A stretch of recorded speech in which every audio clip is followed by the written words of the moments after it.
Good morning बच्चों। जैसा कि मैं पिछला वीडियो मेरा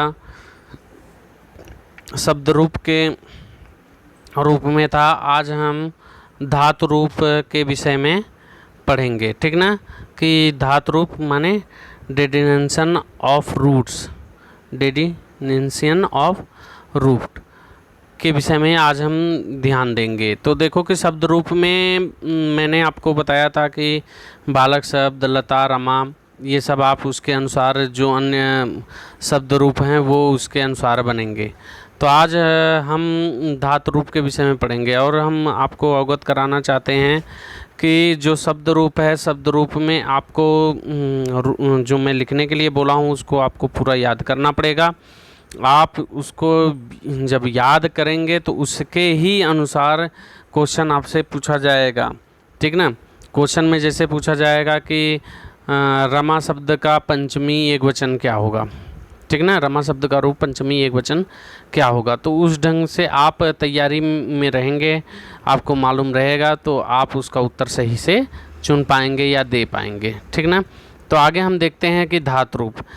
तो इसमें देखो कि तिगंत पद, इसके पहले हम जो शब्द रूप पढ़े हुए उसको सुबंध पद कहते हैं। पद दो प्रकार, तिगंत और सुबंत और तिगंत।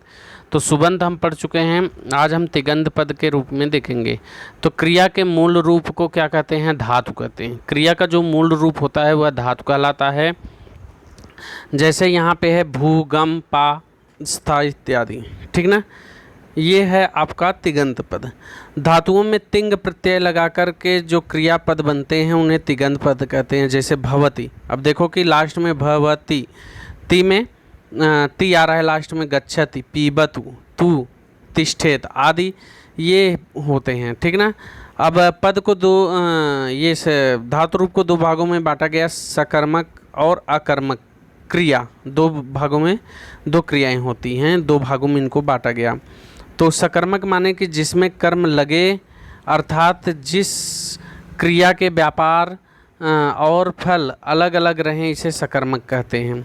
जिसमें कर्म लगे अर्थात जिस क्रिया के व्यापार और फल अलग अलग रहें, इसे सकर्मक कहते हैं। जैसे बालक दूध पीता है, तो जिसमें मतलब कि क्रिया के व्यापार का फल कर्म मतलब कि रहे, कर्म पे पड़े, वही सकर्मक होता है।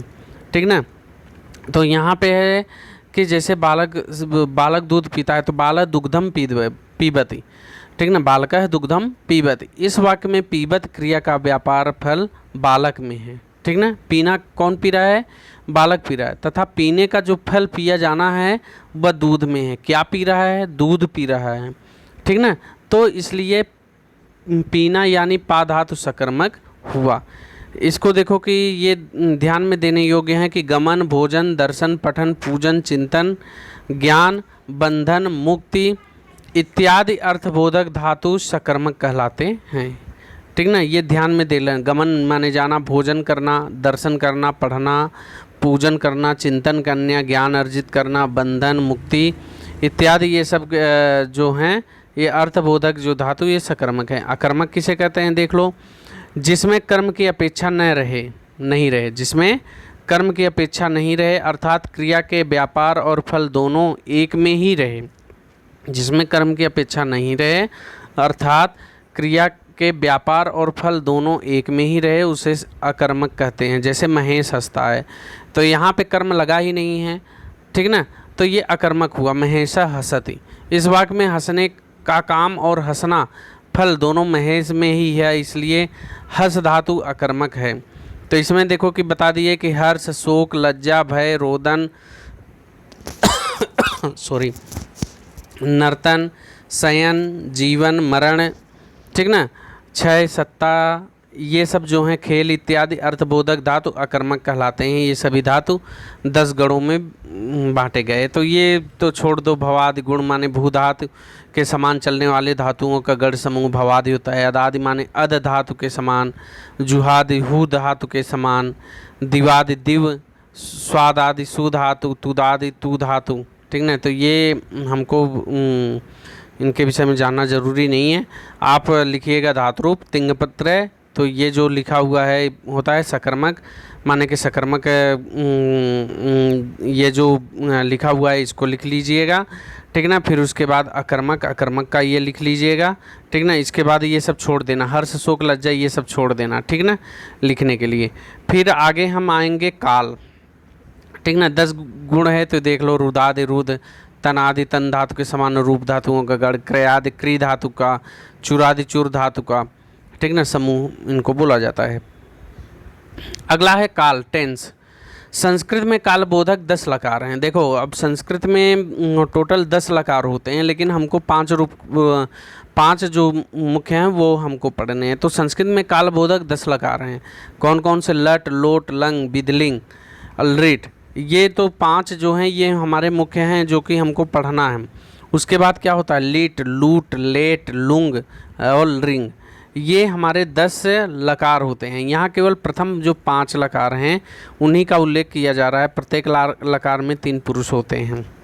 तो ये जो प्रथम 3 हैं 5 हैं उनको, उनके विषय में ही हम पढ़ेंगे।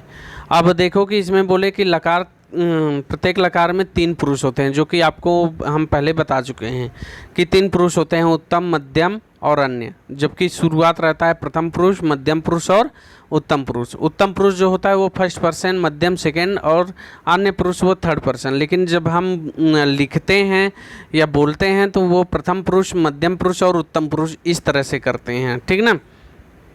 और 3 वचन होते हैं, ये भी तो मालूम है आपको, एक वचन, द्विवचन तथा बहुवचन। अगर आप लिख लिए हैं तो इसको लिखने की ज़रूरत नहीं है, बस काल लिख लीजिएगा। संस्कृत कालबोधक 10 लकार हैं, ये केवल 5 लकारों का उल्लेख किया जा रहा है, ठीक ना।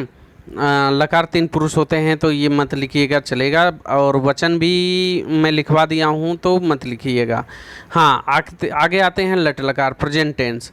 लट लकार वर्तमान काल में होता है, जो समय बीत रहा है उसे वर्तमान काल कहते हैं। जैसे बालक पढ़ता है, बालका पठत, मैं हंसता हूँ, अहम हसामि, ये वर्तमान काल है, ठीक ना। लट लकार वर्तमान काल में, जो समय बीत रहा है माने कि जो समय चल रहा है वह वर्तमान काल होता है। अगला है लंग लकार, पास्ट टेंस।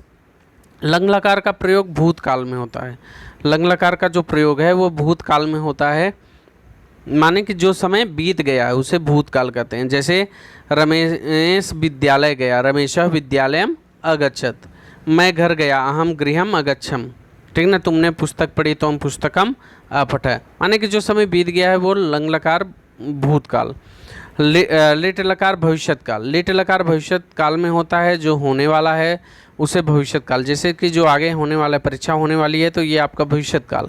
जैसे वह घर जाएगा तो सह गृहम गमिष्यति, मैं वेद पढ़ूंगा, हम वेदम पठिष्यामि, तुम तमाशा देखोगे, तुम कौतुकम द्रक्ष्यसि, तो ठीक ना। तो ये आपका लिट लकार है। बिदलिंग, बिदलिंग का प्रयोग पोटेंशियल माने बिदलिंग का प्रयोग चाहिए के अर्थ में होता है, ठीक ना, चाहिए सकना। तथा लोट लकार अनुज्ञा के सभी अर्थों में होता है, जैसे उसे सच बोलना चाहिए, ठीक ना, मुझे रामायण पढ़नी चाहिए ये। और लोट लकार आज्ञा अनुरोधक होता है, ठीक ना। तो लोट लकार आज्ञा, आशीर्वाद इत्यादि अनुज्ञा अर्थ में होता है। जैसे तुम पढ़ो, वह घर जाए, मैं घर जाऊँ, अहम गृहम गच्छामि, तुम पठ, ठीक ना, वह घर जाए, स गृहम गच्छतु, ये लोट लकार इम्परेटिव जो इंग्लिश में बोलते हैं आज्ञार्थक शब्द, उसके अर्थ में होता है। अगला अब देखो कि इसमें क्रिया में 2 होते हैं, प्रश्मय पद और आत्मनेय पद। तो हम प्रश्मय पद के विषय में ही हम पढ़ेंगे, ठीक ना। तो संस्कृत में कुछ धातुओं में प्रश्मय पद की, कुछ धातुओं में आत्मनेय पद और कुछ धातुओं में दोनों तरह की विभक्तियां लगती हैं, इसलिए वह धातु प्रश्मय पद, आत्मनेय पद और उभय पद कहलाते हैं। प्रश्मय पद माने कि जैसे भवति, पठति, क्रीडाति इत्यादि, और आत्मनेय पद माने सेवते, कुरते, वर्धते इत्यादि। उभय पद ये क्री धातु, करोति, कुरते, ठीक ना, ये उभय पद में चलता है।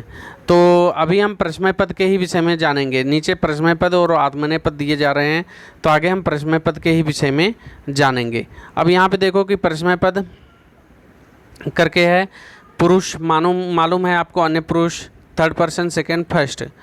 और यहाँ पे देखो कि हम इसके कुछ माने कि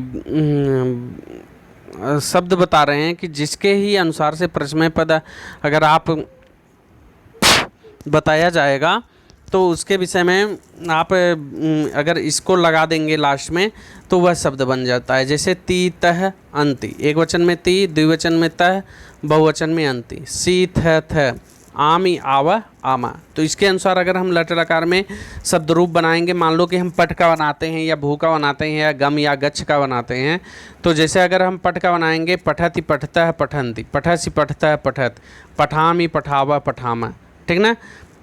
अब लंग लकार इसमें अल जोड़ देते, अपठत अपठताम अपठन, अपठह अपठतम अपठत। ये जो हैं हम बता रहे हैं, इस तालिका को आप बना लीजिएगा, लिख लीजिएगा और समझ लीजिएगा।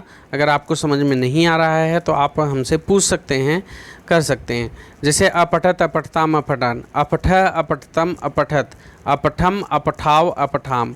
लेट लकार भविष्यत काल, स्यति करके दिया है ना, स्यति स्यतः स्यन्ति, तो पठिष्यति, ये जो स है सरोता का, इसके स्थान पे षटकोण का स उसमें लिख दिया जाता है। पठिष्यति पठिष्यतः पठिष्यन्ति, पठिष्यसि पठिष्यतः पठिष्यत, पठिष्यामि पठिष्यावा पठिष्यामा।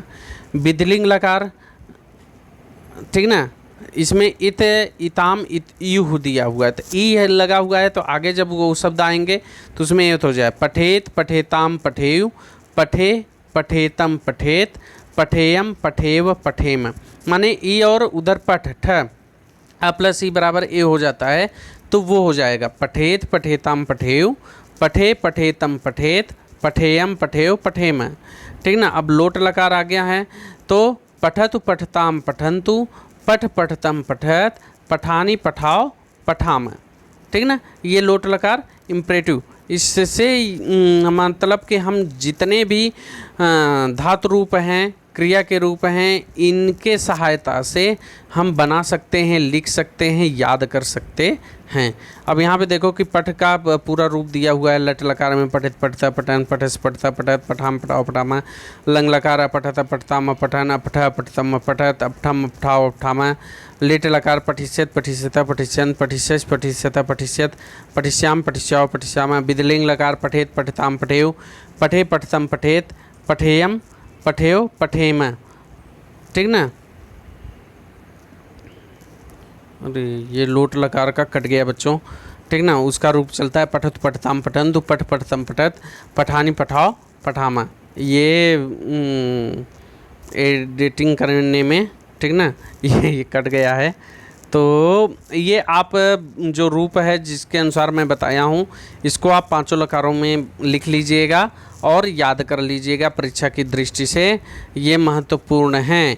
और जो इसमें मैंने बताया हूँ लकारों का, लंग लकार, लट लंग, लेट, विधिलिंग, ये सब जो हैं इसके जो अर्थ हैं, मतलब कि परिभाषा हैं, इसको भी आप लोग लिख लीजिएगा। आई बात समझ में? तब तक के लिए धन्यवाद। आगे मैं उपसर्ग और प्रत्यय नेक्स्ट वीडियो में बताऊंगा, ठीक ना। ओके, धन्यवाद।